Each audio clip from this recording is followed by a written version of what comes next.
दुनिया में दो तरह की धर्म की बातें होती हैं। लोग हमें आके कहते हैं साहब आपके सत्संग प्रवचन होते हैं, इतनी भीड़ आती है, जीमण नहीं, प्रभावना नहीं, लड्डू नहीं, पेड़े नहीं, फिर इतने सारे लोग कैसे आते हैं? हम कहते हैं भाई हम में और बाकी के संतों में एक लाइन का फर्क है। कितना? बाकी वो भी पंच महाव्रत पालते हैं, हम भी पंच महाव्रत पालते हैं। ऐसा तो है नहीं कि हम कोई 6 पालते हैं और वो कोई 7 पालते हैं, सब बराबर ही जीवन जीते हैं। फर्क इतना सा है, वो इंसान को धर्म का वो रास्ता दिखाते हैं जिससे आदमी अगले जन्म को स्वर्ग बनाता है, हम इंसान को धर्म का वो रास्ता दिखाते हैं जिससे आदमी आज के जीवन को स्वर्ग बनाता है। बस इतना सा फर्क है। अगर सोचो दो भाई भाई आपस में बोलते नहीं हैं, बतियाते नहीं हैं, एक दूसरे काम आते नहीं हैं, एक दूसरे का मुंह देखते ही मुंह चढ़ाते हैं, एक दूसरे पर केस मुकदमे कर रहे हैं और दोनों ही रोज मंदिर में जाके पूजा कर रहे हैं। क्या कर रहे हैं? मंदिर में जाके रोज पूजा कर रहे हैं, पर आपस में बोलते नहीं, एक दूसरे की आलोचना करते हैं, एक दूसरे का मुंह देखते ही खार खाते हैं, एक दूसरे का नाम लेते ही उनको बुलाया तो मैं नहीं आऊंगा आपकी शादी में। मैंने ऐसे भी घर देखे हैं मेरे भाई, कैसे बताऊं कि अमीरों के घर में भी कभी कैसा कैसा नरक पलता है। मैंने ऐसे घर देखे हैं, वहां पर आप शादी का कार्ड देने जाएंगे, भाई साहब आपने मेरे भाई को नहीं दिया, उनको दिया, फिर आप वापस लीजिए, हम नहीं आएंगे। या तो उनको बुलाओ या हमको बुलाओ। हमने एक शहर में यहां तक देखा, मैंने पूछा भाई साहब आते नहीं हो? तो कहा गुरुदेव मेरा बड़ा भाई आता है इसलिए मैं नहीं आता हूं। और मैं चौंक गया, मैंने कहा तेरा बड़ा भाई आता है कि नहीं? वो जहां जाता वहां मैं नहीं जाता हूं। अब जरा बताओ, ऐसे लोग जो मन में इतने वैर विरोध कटुता और कलह रखते हैं, ऐसा नहीं है कि वो मरने के बाद नरक में जाएंगे, ये गलत मत कहना। वो मरने के बाद कोई नरक वरक नहीं जाएंगे, वो आज भी नरक में जी रहे हैं। मरने के बाद क्या नरक में जाएंगे? ना तो उनको मंदिर की पूजा कोई जीवन का क्या कल्प कर पाएगी। अब सोचो, सास और बहू दोनों ही थानक में जाती है, दोनों जाके सामायिक करती है, 3-3 सामायिक करके आती है, गुरु महाराज के प्रवचन सुनकर आती है, घर पर आते ही क्या?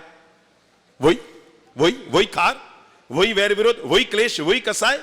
तूने ऐसा, तूने एक महिला थानक गई, सामने मंदिर था, मंदिर गई, दर्शन करके अपने घर आई, 1 घंटा थानक में रुकी, 1 घंटा मंदिर में रुकी, और जैसे ही घर पहुंची तो जाते ही देखा बहू के हाथ से वो कैरी का अचार होता ना, उसका कांच का भांड होता ना, है ना आपके घर में, वो इतना बड़ा वाला भांड जो पहले होते थे, अब तो इतना सा रखते हैं जो फ्रिज में आ जाए, बस। पहले तो यूं भांड रहता था घर में, तो वो कैरी का भांड था। बहू नई नई थी, शादी को 3 महीने हुए थे, सोचा कैरी का अचार उतार लेती हूं, सबको खाने में परोसूंगी। इधर सासू मां तो मंदिर थानक गई थी, वो इधर उतार रही थी, 2 काम एक साथ हुए। बुद्धि लगाओ क्या क्या हुए? इधर इसका, किसका? सासू मां का घर में आना हुआ, और इधर कांच का भांड उसके हाथ से गिरना हुआ। तो क्या हुआ? कांच का भांड गिरते ही धड़ाम से आवाज आई, कांच बिखर गए, कैरियां बिखर गई, अचार बिखर गया, तेल बिखर गया, दीवारें खराब हो गई। और बहू घबराई, अरे यार अभी तो इस घर में आए 3 महीना हुआ है और पहला ही, और इधर तो भांड फूटा, इधर एक फोड़ने वाली, और घर में आ गई, उसका नाम था सासू मां, और आती चिल्लाई, अरे बहू ये क्या किया तूने? मम्मी जी क्या सॉरी, जब से आई तब से घर में कोई एक नुकसान जरूर करती है, और 3-4 उल्टी सीधी बातें, अंट संट बंट, तेरी मम्मी ने सिखाया नहीं, वो किया नहीं, और अटरम पटरम। उसने कहा क्या सॉरी, नुकसान के अलावा किया क्या तूने घर में? बहू रोने लग गई, सासू और चिल्लाने लग गई और सुनाने लग गई। शाम तक घर का वातावरण जहरीला हो गया। कहां जाके आई थी सासू मां? मंदिर और थानक। अब दूसरे घर में न तो आज वो मंदिर जा पाई और न ही थानक जा पाई, न सामायिक कर पाई, न ही पूजा कर पाई। पर उसके घर में भी बहू के हाथ से ऐसे ही कांच का भांड गिरा, फूटा, टूटा, कांच बिखरे, अचार बिखरी, कैरियां बिखरी, तेल के छींटे कहां जाके लगे। और बहू ने क्या कहा? Mummy sorry. सास बहू के पास गई, बेटा इसमें सॉरी की क्या बात है? मैं भी शादी करके इस घर में आई ना, 2 महीना बाद मेरे हाथ से भी अचार का भांड फूटा था। नो बेटा नो, तू जा किचन में काम कर। और ये कहते हुए सासू मां ने आंगन की सफाई कर दी, पोंछा लगा दिया, झाड़ू वाड़ू निकाल दिया, कांच वांच बाहर फेंक दिए, दीवार पर सर्फ साबुन लगाकर साफ कर दिया। किचन में गई, बहू थोड़ी सुस्त हो गई थी, उसने बहू को गले लगाया और गले लगाकर सीधी एक बात कही, बेटा एक बात बता, मैं जब छोटी थी ना, नई नई आई थी ना, मेरे हाथ से भी ऐसे ही बांध फूटा था। पापा को मत कहना, बात खत्म, तू जाने मैं जाने, नया बांध लागे, नया अचार डाल देंगे। मुझे एक बात बताओ, आपको क्या लगता है इन दोनों में सच्ची धार्मिक कौन है? बोलो। एक लाइन में समझ लो जिंदगी का पाठ, मेरे लिए भी आपके लिए भी। अगर मन तेरा साफ है तो 1000 कसूर माफ है। पहली जिंदगी में चीज होनी चाहिए वो है आदमी का मन साफ होना चाहिए। तो मैंने कहा जिंदगी को अगर हम स्वर्ग बनाना चाहते हैं मेरे भाई, मरने के बाद हम स्वर्ग की खोज नहीं करेंगे, हम जीते जी आज की जिंदगी को कैसे मीठी मधुर बना सकते हैं। आप पति पत्नी हैं, प्रेम से जियो, मिठास से जियो, गौरव और सम्मान से जियो, झकाड़ करते हुए मत जियो। क्या होता है शुरुआत के 2-4 साल सास बहू हो, भाई भाई हो, देरानी जेठानी हो, ननद भाभी हो, पति पत्नी हो, शुरुआत के कुछ दिन तो हम मुस्कुराते हुए जी लेते हैं, पर जिंदगी के जब हकीकतों का सामना करना पड़ता है तब आपस में दूरियां और तनाव आ जाते हैं। जिंदगी वो नहीं होती जिसे हम आज जीते हैं, जिंदगी वो होती है जिनके साथ हम जीवन भर जीवन को जिया करते हैं। पहली बात दिमाग में ले लो, स्वर्ग वहां नहीं, स्वर्ग यहां है। और वहां का स्वर्ग उन्हीं लोगों को मिलता है जो यहां की जिंदगी को भी स्वर्ग बना लेते हैं। फोटो के नीचे स्वर्गीय तो हर कोई लिख लेता है, असली बाजी जिंदगी की वो जीतता है जो जीते जी जिंदगी को स्वर्ग बना लेता है। मेरे भाई, जीवन की सच्चाई आज पहले ये समझ लो, मैं भी समझूं और आप भी समझें, फोटो के नीचे स्वर्गीय लिखने से आदमी स्वर्ग में जाता नहीं।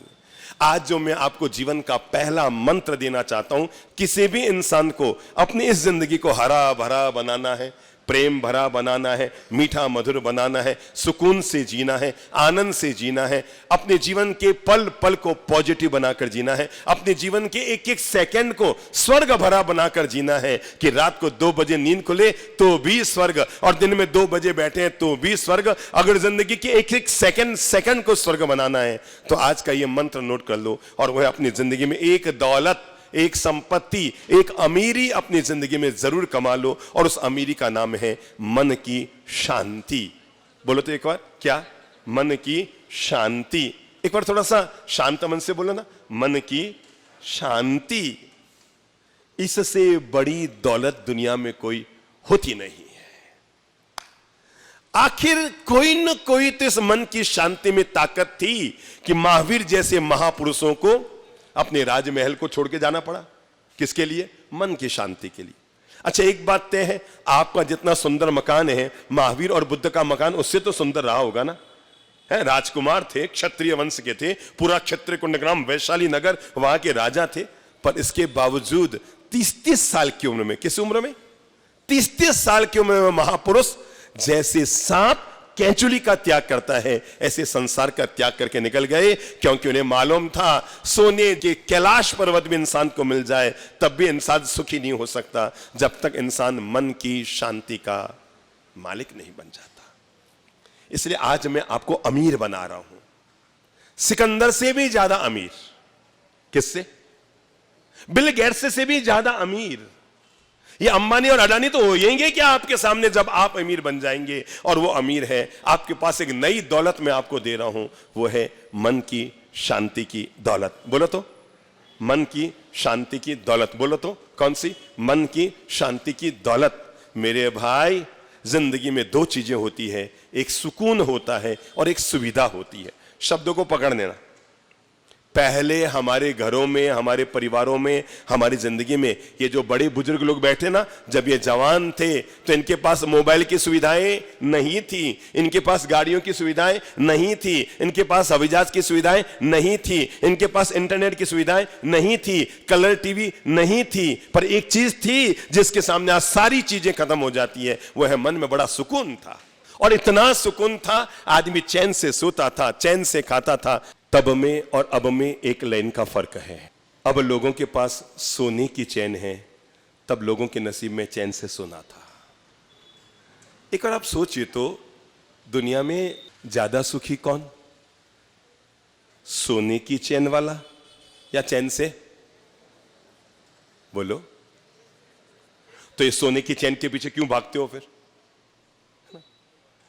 दिन में तो लगता है नहीं, क्या मोटी मोटी सोने की चैन है, पर पता है रात को उतार के सोना तो चैन की नींद आती है ना? मैं कैसे आपको बताऊं? आपको लगता है वे किस्मत वाले हैं जिनके पास सोने की चैन है, पर मुझसे कोई पूछे तो मैं कहूंगा वे किस्मत वाले हैं जिनके नसीब में चैन से सोना लिखा हुआ है। सोने की चैन वाले तो 1000 मिल जाएंगे, पर जिंदगी में असली अमीर वो होता है जिसके नसीब में क्या होता है? चैन से सोना होता है। महावीर में, बुद्ध में और हम में एक लेन का फर्क था। महावीर ने सब कुछ छोड़ा पर एक चीज खुद कमाई, वो थी मन की शांति। हमने सब कुछ कमाया पर एक चीज दूसरों के भरोसे छोड़ के जाते हैं, वो है आत्म शांति। और एक बात ध्यान रखना, जब सारी व्यवस्था खुद ने की तो इसकी व्यवस्था भी खुद ही कर लो, क्योंकि दूसरों के प्रार्थना करने से कभी आपको आत्म शांति मिलने वाली नहीं है। तो आज जो मैं आप लोगों को दौलत दे रहा हूं, आज जो मैं आप लोगों को अमीरी दे रहा हूं, आज मैं आप लोगों को जो अमीर बनाना चाहता हूं, वो है एक ही चीज आपकी जिंदगी में देना चाहता हूं। बोलो बोलो, मन की शांति। न ये धन से मिलती है, न ये रंग से मिलती है, न ये पति से मिलती है, न ये पत्नी से मिलती है, न ये भोग से मिलती है, न ये राग से मिलती है, न ये परिवार से मिलती है। आदमी को ये तब मिलती है जब आदमी इसके लिए अपने मन को तैयार करता है। जब तक व्यक्ति अपनी मानसिक स्थिति को तैयार नहीं करेगा कि मुझे अपनी जिंदगी में मन की शांति का मालिक बनना है, तब तक आदमी मन की शांति का मालिक नहीं बन पाएगा। हर व्यक्ति को अपने आप को तैयार करना पड़ेगा। और जो जो लोग मन की शांति का मालिक बनना चाहते हैं ना, उनके लिए मैं छोटे छोटे मंत्र दे रहा हूं। देखो भाई, हमारा मन बड़ा विचित्र है। मंदिर जाओ तो दुकान में भागता है, दुकान में जाओ तो घर भागता है, घर में जाओ धंधे में भागता है, धंधे में जाओ बीबी की याद आती है, बीबी के पास आओ तो साली की याद आती है, साली के पास जाओ तो घरवाली की याद आती है, पीहर जाओ तो ससुराल की याद आती है, ससुराल जाओ तो मन बड़ा विचित्र है। जहां आप रहते हैं ये वहां से उल्टा भागता है। आपको पता है कई लोग हैं अभी ऐसे हैं जो दुकान में बैठे हुए हमारे प्रवचन सुन रहे हैं, और कई लोग ऐसे हैं जो यहां बैठे हुए दुकान चला रहे हैं। ये आपको पता ही नहीं है। संयोग की बात ही, बेचारा वो आ ना पाया और वहां बैठा सोच रहा है, अरे यार मैं भी यहां आ गया, थोड़ा सा समय सेट करता, गुरुदेव का प्रवचन सुन के आ जाता, 1 घंटे का आनंद लेके आ जाता। और यहां वाला सोच रहा है जीवन तो वैसे ही 12 बजे है, अपने क्या 11 साढ़े 11 बजे आ जाता, आराम से बैठा रहता, फालतू दुकान। आदमी का मन बड़ा विचित्र होता है, भागता रहता है, सोचता रहता है, दौड़ता रहता है, चिंतन करता रहता है। और मैं इसीलिए आप लोगों को आज जो मंत्र देता हूं वो इस बात के लिए दे रहा हूं कि जो है, पहली बात दिमाग में ले लो, अपनी जिंदगी में आज हम एक दौलत जरूर कमाएंगे, वो है मन की शांति। क्योंकि मन की शांति के सामने 56 भोग भी फीके होते हैं। कल्पना कीजिए, यहां 2 लोग बैठे हैं, एक की थाली में 4 मिठाइयां, 4 नमकीन, अटरम पटरम खटरम सब, पर दिमाग में तनाव और टेंशन। एक आदमी इधर बैठा है, उसके सामने आयम्बिल का खाना है। अब आयम्बिल के खाने में क्या होगा? मिठाई नहीं, नमकीन नहीं, कचौली पकौड़ी नहीं, समोसा वमोसा नहीं, सब्जियां वब्जियां नहीं। क्या होगा आयम्बिल के खाने में? बोलो बोलो बोलो बोलो, उबला हुआ अनाज है, लूण लक्कड़ भी नहीं। 2 लोग सामने खड़े हैं, एक इसको देख रहा है कि देखो वो आयम्बिल की दाल और चावल और फुल्का, नमक भी नहीं उसमें, और यूं आराम से मुस्कुराते हुए खा रहा है। श्री प्रभु सौभाग्य है, आज तूने आयम्बिल का अवसर दिया, जय हो प्रभु की जय हो। और वो आयम्बिल कर रही है, और इधर उसके 56 भोग है, पर दिमाग में टेंशन है, दिमाग में टेंशन है। और टेंशन बड़ा जबरदस्त पल रहा है, किसी बात को लेकर अखबार में उसका नाम आ गया है और वो बड़ा दिमाग में टेंशन में पल रहा है। अब उसका चेहरा कैसा हो रहा है 56 भोग को खाते समय? उसको ये पता नहीं है कतली खा रहा है कि गुलाब जामुन खा रहा है, बस वो खाई जा रहा है, खाई जा रहा है, खाई जा रहा है। सुविधाओं में सुख नहीं होता, सुविधाओं में सुख नहीं होता, शांति में सुख होता है। अगर मन शांत है तो कठौती में भी गंगा है, और मन अशांत है तो गंगा में भी बहता हुआ पानी है। बस अगर कोई भी व्यक्ति अपनी जिंदगी में मन की शांति का मालिक बनना चाहता है, तो मैं पहला अनुरोध कर दूं, किसी भी व्यक्ति की जिंदगी में 3 दुश्मन होते हैं जो उसके मन को हमेशा अशांत करते रहते हैं। वे हमेशा जब भी इंसान के साथ जुड़ते हैं उसके मन को दुविधा से भरते रहते हैं, अशांत करते रहते हैं। और इंसान की जिंदगी के सबसे बड़े 3 दुश्मन जिन्हें हमने पाला है, पड़ोसी का हाथ नहीं है उसमें, पड़ोसी आपका दुश्मन नहीं है, जो आपको चुनाव में हार गया जीत गया वो आपका दुश्मन नहीं है। हमारे भीतर हमारे दुश्मन पल रहे हैं जो हमारे मन की अशांति के मूल कारण हैं। उनमें सबसे पहला हमारे जीवन का दुश्मन है हमारे भीतर पलने वाला गुस्सा। क्या है बोलो तो? हमारे भीतर पलने वाला गुस्सा। मनुष्य के मन को अशांत करने में जिसकी सबसे बड़ी भूमिका होती है वह है आदमी के भीतर में पनपने वाला गुस्सा। छोटी छोटी बातों में, छोटी छोटी घटनाओं में, छोटे छोटे शब्दों से, छोटे छोटे निमित्तों से हम हमारी चित्त की वृत्ति को प्रभावित करते रहते। सास और बहू घर में दो लोग हैं, आराम से प्रेम से जी सकते हैं ना, शांति से जी सकते हैं ना। बाप और बेटा घर में दो लोग हैं, कितने तो लोग हैं घर में, ईन मीन गीन 3 4 5 लोग घर में मिलते हैं आजकल। ज्यादा से ज्यादा मम्मी पापा, फिर बीबी बच्चे, बस। इसके अलावा घर में होता कौन है आजकल? और अब तो और भी छोटे परिवार आ रहे हैं, तो और भी अब धीरे धीरे खत्म होने वाली है रिश्ते हमारे। पर फिर भी अगर मानसिक तनाव भीतर पल रहा है, हमारा छोटा सा गुस्सा हमारे 24 घंटे के स्वर्गमय वातावरण को नरक बना देता है। क्या हुआ है? आदमी के पास शक्ति तो बहुत बढ़ गई पर सहन शक्ति खत्म हो गई। परिणाम शक्ति वाला सिकंदर होता है, पर जिसके पास सहन शक्ति होती है वो तीर्थंकर होता है। 2 शब्द जीवन में हमेशा याद रखिए, गलती हो तो झुक जाओ और गुस्सा आए तो रुक जाओ। लिख लो अपनी डायरी में, मन की डायरी में, गलती हो तो झुक जाओ, गुस्सा आए तो रुक जाओ। आप जीवन के 99% दुखों से बचे रहेंगे। क्या क्या कहा मैंने? गलती हो तो झुक जाओ और गुस्सा आए तो रुक जाओ। 3 चीजें हमारे मन को हमेशा अशांत करती है, हम जब भी करते हैं। नंबर 1, हमारा गुस्सा हमारे मन को अशांत करता है, क्योंकि हम जब भी गुस्सा करते हैं माहौल नेगेटिव बनता है। सामने वाले का, हमारा, मन का, परिवार का, परिजनों का हमेशा माहौल नेगेटिव नेगेटिव नेगेटिव नकारात्मक बनता है। नंबर 1 ध्यान रखें, और वो है इस तरह के वातावरण में कभी क्रोध और कषाय से न गिरे। नंबर 2, मन को अशांत करने का दूसरा कारण होता है हमारे दिलो दिमाग में पलने वाली चिंता। क्या है बोले तो? चिंता। छोटी सी निमित्त को पाकर हमारे दिमाग में चिंता हो जाती है और रात को 2-2 बजे तक हमें नींद नहीं आती है। जगे रहते हैं, दिमाग में विचार घुलते रहते हैं, अंट संट होता रहता है। ये इसने ऐसा क्यों किया, वो उसने क्यों किया, मेरे साथ ही ऐसा क्यों होता है, मेरा भाग्य खराब, मेरा नसीब खराब, मेरी किस्मत खराब। आदमी अपने आप को हतोत्साहित करता रहता है, अपने आप को नेगेटिव बनाता रहता है। मेरे भाई एक बात ध्यान रखना, भगवान ने जो हमें दिया है ना, हमारे भाग्य से हमें ज्यादा दिया है। मैंने कई बार कोठियों में नरक को पलते हुए देखा है और मैंने कई कुटियाओं में स्वर्ग को जीते हुए देखा है। समझ रहे ना? कोठियों में क्या पलते देखा है? नरक को पलते देखा है, और कई बार कुटियाओं में भी स्वर्ग को पलते हुए देखा है। तो दूसरी बात, चिंता से हमेशा बचे रहो। जब जिसका जो होना है सो होगा। मैं सच्ची कहता हूं, अगर आप थोड़ा सा मन को तैयार कर लें और मन को पॉजिटिव बनाकर निर्णय कर लें कि मैं बेवजह तनाव चिंता नहीं करूंगा, तो आपके 90% सिरपचियां, मानसिक तनाव, माथाफोड़ी खत्म हो जाएगी। और तीसरी बात जो हमारी चिंता की होती है वो है ईर्ष्या। क्या होती है? ईर्ष्या मन की अशांति का मूल कारण है। क्या है? ईर्ष्या, जलेसी। भाई जैसे समझो अभी चुनाव हुए, ठीक है, कोई जीता कोई हारा। जो हारा वो जीत भी सकता था, जीता वो हार भी सकता था। चुनाव में तभी खड़े हो जब हारने के लिए हौसला तैयार हो। हारेंगे पर हिम्मत नहीं हारेंगे।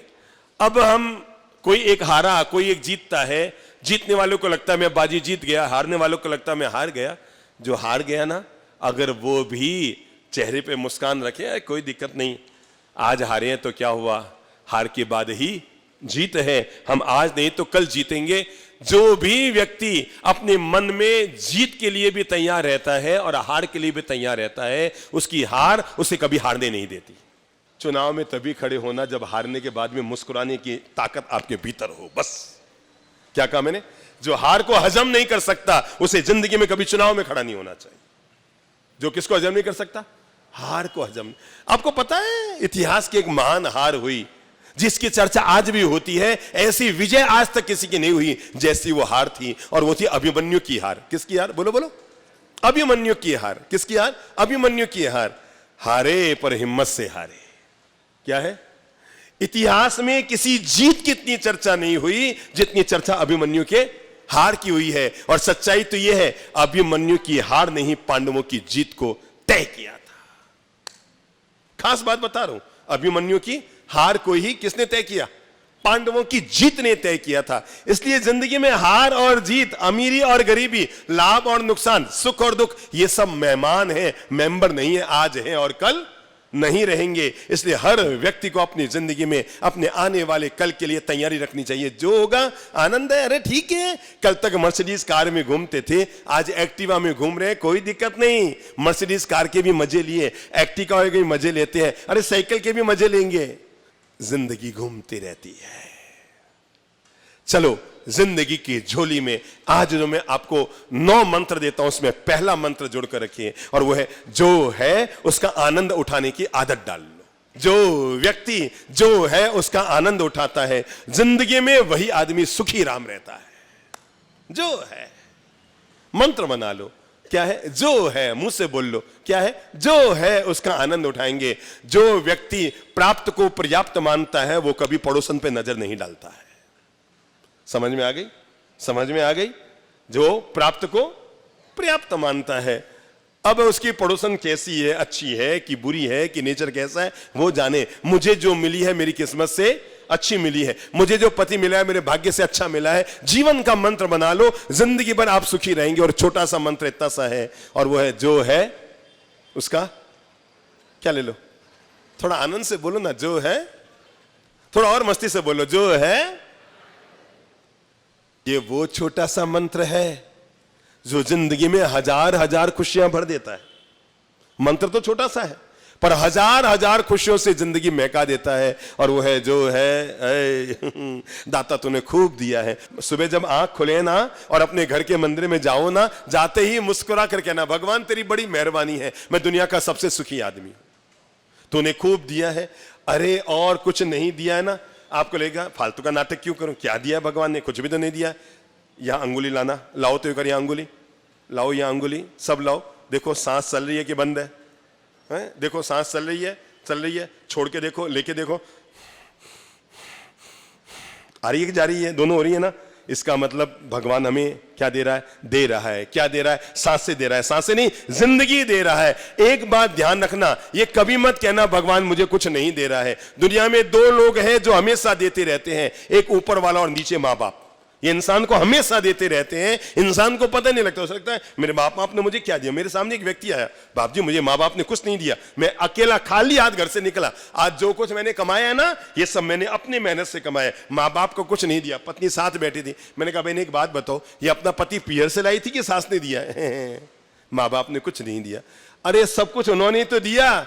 2 पैसे तूने क्या कमा लिए, 4 किताबें तूने क्या पढ़ ली, अपने आप को बाप का बाप समझने लग गए? ना बाबा ना। जिंदगी का पहला मंत्र है, जो है उसका क्या करो?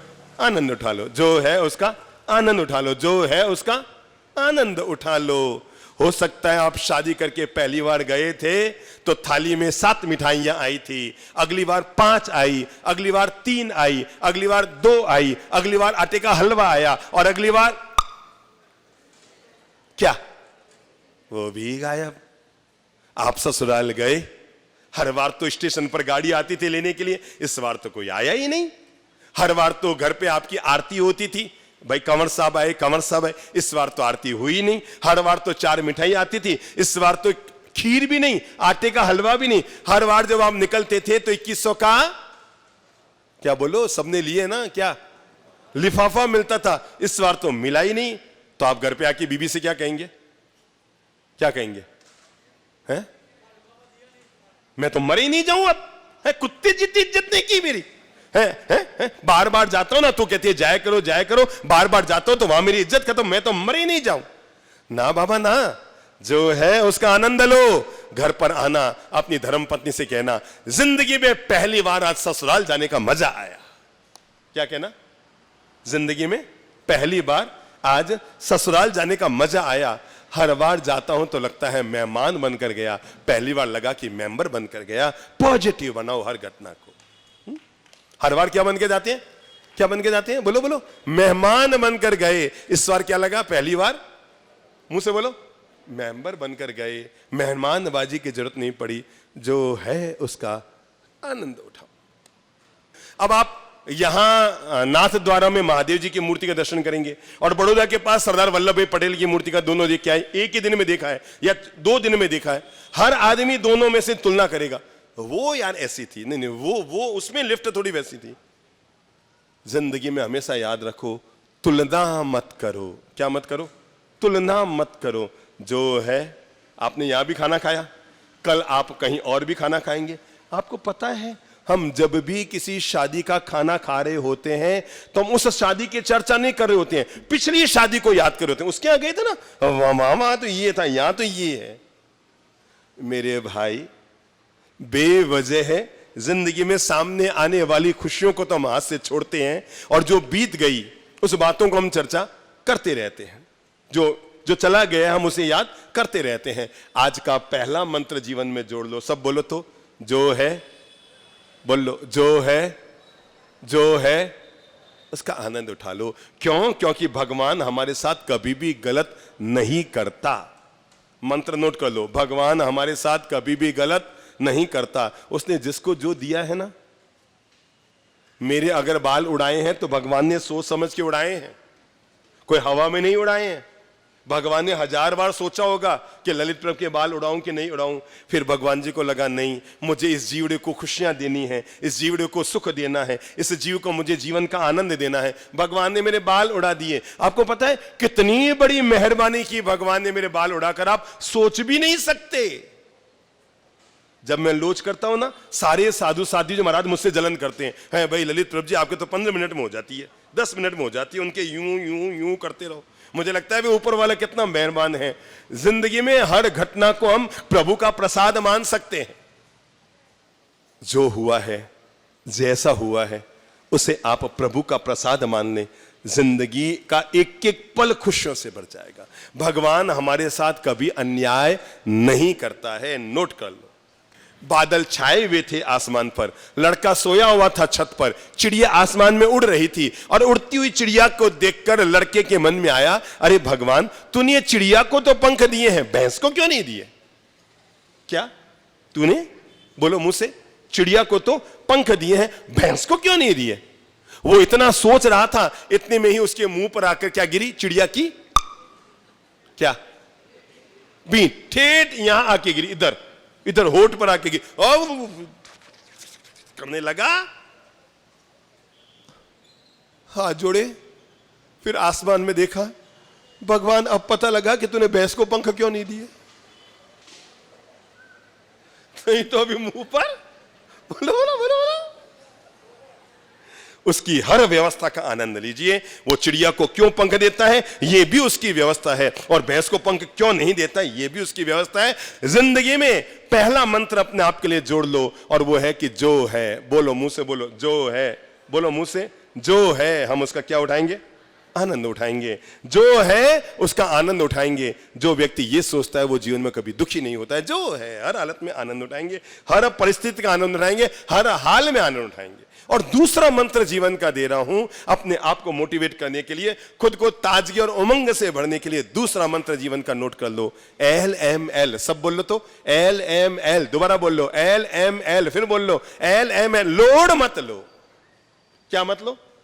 अरे यार हो गया सो हो गया, और उसका लोड मत लो। समझो, जैसे उदाहरण, अब यहां 3 दिन तक खाना है, ये अपने हिसाब से अनुमान से बनाएंगे, कम नहीं बनाएंगे, ज्यादा ही बनाएंगे। किसी को खिलाना होता है तब भी वो लोगों को बुलाता है, बेकार में तो नहीं बुलाता ना। अब समझ लो, सोचा था 600 लोग और आ गए 800 लोग। अब समझ लो कि 700 लोग खाए, तब तक में खाना थोड़ा सा कम पड़ना शुरू हो गया। LML, लोड मत लो। कोई कहना खाना खत्म हो गया, अरे भाई साहब खाना इतना बढ़िया बनाया तो खत्म तो होना ही था। क्या कहा? खाना इतना बढ़िया बनाया, खत्म तो होना ही था। LML, लोड मत लो। हाँ, एक बात और कहूंगा, LMD भी बोल लो एक बार, LMD बोलो तो, लोड मत दो। देते भी बहुत हो आप, लेते भी हो और देते भी हो, हमारी आदत है। जिंदगी को मन की शांति का मालिक बनने के लिए हर व्यक्ति को अपनी जिंदगी में जोड़कर रखना चाहिए, और वो है LML, लोड मत लो। बोल लो, लोड मत लो। यानी LML, KFP की फर्क पैंदा कहीं फर्क पड़ी है पर है ये तो नहीं तो नहीं है बाप जी, कोई फर्क पड़ी है बाप जी, ठीक है बाप जी, नो प्रॉब्लम बाप जी। जो आदमी इतना आनंद में जीता है दुनिया का कोई दुख उसे सता नहीं सकता है।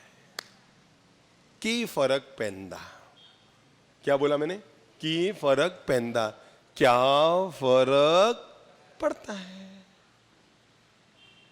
आप रहो पगला, काम करे अगला। अपना तो मंत्र है भाई, मुझे नहीं पता, मुझे नहीं मालूम, ठीक है, लोड़ मत ज्यादा समझो। सोचा था आपने कि आपकी बेटी को बहुत अच्छा पति मिलेगा, पर सबको तो नहीं मिलता है ना। आपको नहीं मिला तो आप बेटी के लिए क्या उम्मीद करोगे? ठीक है, नो, उसकी किस्मत की बात है, लोड मत लो बेटा। जो है जैसा है, जिस रूप में है, दुनिया में 100% परफेक्ट हम खुद भी नहीं है, तो हमें मिलने वाला 100% परफेक्ट कैसे होगा? 4 कमियां मुझ में भी है और 4 कमियां सामने वाले में भी है, समझ रहे ना? 4 कमियां मुझ में भी है और 4 कमियां तुझ में भी है। LML, एक बार सिर पे हाथ फेर लो, LML बोल लो, 5 बार बोल लो, LML। बड़ा जोरदार मंत्र है ये। दुकान में बैठे हो तो LML, ससुराल में सम्मान नहीं हुआ LML, खाने में सही खाना मिला LML, पत्नी सामने बोल गई LML, पति चिल्ला पड़ा, लोड मत लो, मस्त रहो मस्त। लोग रहेंगे बस्ती में और हम रहेंगे मस्ती में।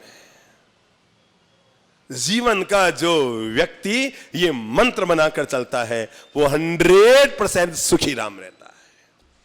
नंबर 3, खुद की जिंदगी में जोड़ने के लिए तीसरा मंत्र नोट कर लो। भूलें बंद द्वार, खोजें खुले द्वार। बोलो,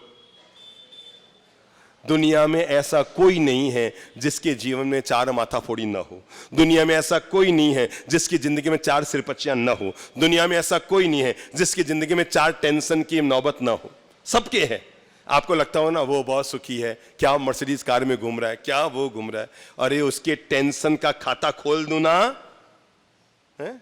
उसका टेंशन का खाता खोल दूं ना, आपको लगेगा नहीं नहीं भगवान, अपन को तो मरे ही अमीर नहीं बनना है। ये हालत है इनकी। वो रात भर टेंशन में जी रहा है, दिन भर टेंशन में जी रहा है, रात भर छाती कुटे में जी रहा है। भूले बंद द्वार, खोजे खुला द्वार। आप एक ऐसे हॉल में हैं जहां पर 99 दरवाजे बंद हैं। प्लीज घबराइए मत, लगे रहिए, कोई 100वां दरवाजा खुला है। अगर आप 99 बंद द्वारों को देखते रहेंगे आप दुखी राम हो जाएंगे, और खुले द्वार की तलाश करते रहेंगे आप सुखी राम हो जाएंगे। तो तीसरा मंत्र मैंने क्या दिया, मुंह से बोलो, भूले बंद द्वार, खोजें खुले द्वार। हर अगले पल का आनंद में जीवन जीने की कल्पना लीजिए। सोचिए, क्रिकेट का खिलाड़ी खेल रहा है, मारा छक्का, दिमाग में एक शब्द आया, कहीं अगली गेंद में आउट हो गया तो? मुझे एक बात बताओ, छक्का मारते समय जिसके मन में यह प्रश्न है कहीं मैं अगली गेंद में आउट हो गया तो जरा एक बात बताओ, वो क्या छक्के का आनंद ले पाएगा? यस नो है? वो कभी छक्के का आनंद ले पाएगा? जिसने अगली गेंद पर आउट होने की सोच ली है, कल जो होगा सो होगा, मैं तो इस पल का आनंद ले रहा हूं, मैं इस पल को प्रेम से जी रहा हूं, मैं हर हालत में इस प्रेम को आनंद से, प्रेम से, मिठास से जी रहा हूं। दुनिया में ऐसा कोई नहीं है जिसके जीवन में अप्रिय घटना ना हुई हो। मेरे भाई याद रखना, सबके जीवन में हुई अप्रिय घटनाएं। किसी का दादा गया, किसी की दादी गई, किसी का बेटा गया, किसी का जमाई गया, किसी की बेटी गई, सबके जीवन में अप्रिय घटना हुई है। किसी के अमुक नुकसान हुआ, किसी का अमुक नुकसान हुआ, किसी का प्लॉट दब गया, किसी की जमीन दब गई, किसी की दुकान कभी हाथ से चली गई। सबके जीवन में अलग अलग तरह के नुकसान हुए हैं।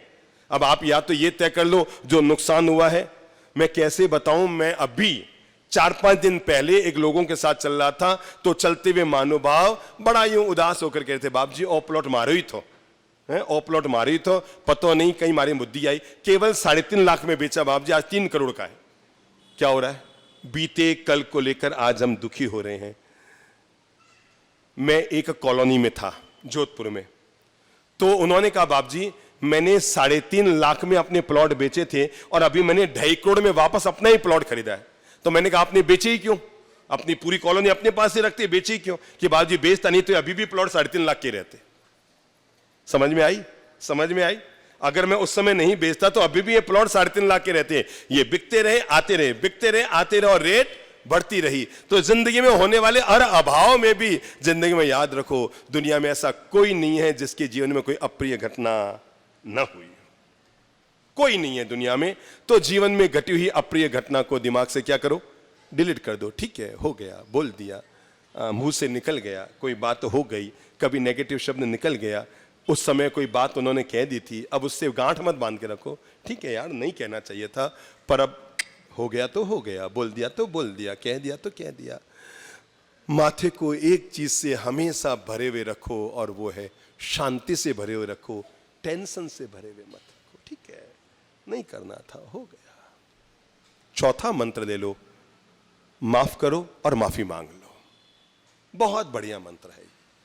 जो लोग शांति की जिंदगी जीना चाहते हैं, सुकून की जिंदगी जीना चाहते हैं, प्रेम की जिंदगी जीना चाहते हैं, मीठी मधुर जिंदगी जीना चाहते हैं, आनंद भरी जिंदगी जीना चाहते हैं, हर पल को प्रेम और मिठास से भरा हुआ रखना चाहते हैं, वे इतना सा मंत्र अपने दिमाग में ले लो, और वो है, क्या कहा मैंने, माफ कर दो या माफी मांग लो। आपको कोई बात दिमाग में आ रही है ना, माफ कर दो बिना माफी मांगे। ठीक है यार, हो गया, भगवान तू उसका भला कर। मैं कब तक, 30 साल पुरानी बात थी और उसी बात को अब अभी तक ढोए आए जा रहे हैं। गांव भी छोड़ दिया, शहर में आके बस गए, तब भी दिमाग में बात ढो रहे हैं। ठीक है, कह दिया, बोल दिया, हो गया, खेल खत्म, पैसा हजम, बात को पूरी करो यार, हो गया सो हो गया। जो बीत गई सो बात गई, तकदीर का शिकवा कौन करे, जो तीर कमा से निकल गया उस तीर का पीछा कौन करे। मरते मरते रावण ने जिंदगी का राज खोला था, और राज खोलते हुए राम से कहा था कि राम, जिंदगी भर एक लाइन याद रखना, तुम्हारी जीत और मेरी हार, इनमें हमारा दोनों का कोई रोल नहीं है। तुम्हारी जीत और मेरी हार, इन दोनों में हमारा कोई रोल नहीं है। राम, तुम इसलिए जीत गए क्योंकि तुम्हारा भाई तुम्हारे साथ था, मैं इसलिए हार गया क्योंकि मेरा भाई मेरे खिलाफ था। राम, अयोध्या में जाओ ना और सिंहासन पर बैठो ना, तो आंख बंद करके सोचना, अगर मेरा भाई मेरे साथ होता और तेरा भाई लक्ष्मण भी मेरे साथ होता, तो युद्ध में राम जीतता या रावण जीतता। ये राम और रावण की जीत नहीं, ये भाई भाई के प्रेम की जीत है। इसलिए मेरे भाई, भूले बंद द्वार, माफ कर लो, माफी मांग लो। ठीक है, हो गया, बोल दिया, कह दिया, गले मिल जाओ, कोई पुरानी बात हो गई, ठीक है। मैं तो एक चाहता हूं, हर समाज में एक नियम हो जाना चाहिए। हर समाज में, जहां जहां भी समाज में चुनाव हो, पहले मीटिंग में यह पास करना चाहिए, फिर चुनाव होना चाहिए कि जो हारेगा उसकी तरफ से जीतने वालों को भोजन दिया जाएगा, ताकि गले लग सके वापस, मिठास घोल सके वापस, एक दूसरे के प्यार मोहब्बत घोल सके। क्या कहा मैंने? जैसे समझ लो, चुनाव में 10 लोग खड़े हुए हैं, 10 जीते 10 हारे, तो हारने वालों की तरफ से क्या हो, सबके लिए जीवन, ताकि मिठास वापस घुल सके। जब तक हम चुनाव में थे, एक दूसरे के सामने थे, चुनाव के बाद एक दूसरे के साथ हैं। ये तो समाज में होना ही चाहिए। और अगर इतना बड़ा दिल नहीं है, तो आप काहे के समाज के सदस्य हैं? हर समाज में होना चाहिए, चाहे वो मंदिर मार्गी का हो, कि थानक का हो, कि तेरापंथ का हो, दिगंबर हो, कि श्वेतांबर हो, अग्रवाल हो, कि माहेश्वरी हो। इतना बड़ा दिल तो हमें रखना ही चाहिए कि अगर हम हार भी गए तो जीतने वालों को भोजन कराएंगे, गले मिलेंगे, अब तुम काम करो, हम तुम्हारे साथ हैं। हम हारेंगे तो हम तुम्हारे साथ हैं, तुम हारोगे तो तुम हमारे साथ हो। हार जीत कोई बड़ी बात नहीं होती है, बहुत मामूली सी बात होती है। भाई 2 खड़े हुए हैं, एक हारेगा एक जीतेगा, तय है, पहले से मालूम था। अब ठीक है, कोई हार कोई जीत, ये जीवन में चलते रहते हैं, लेकिन जीवन में याद रखो, कुछ हारे हैं, हम जिंदगी अभी भी नहीं हारे। और मंत्र तो जीवन भर नोट कर लेना आज घर जाके, हार के बाद ही जीत है।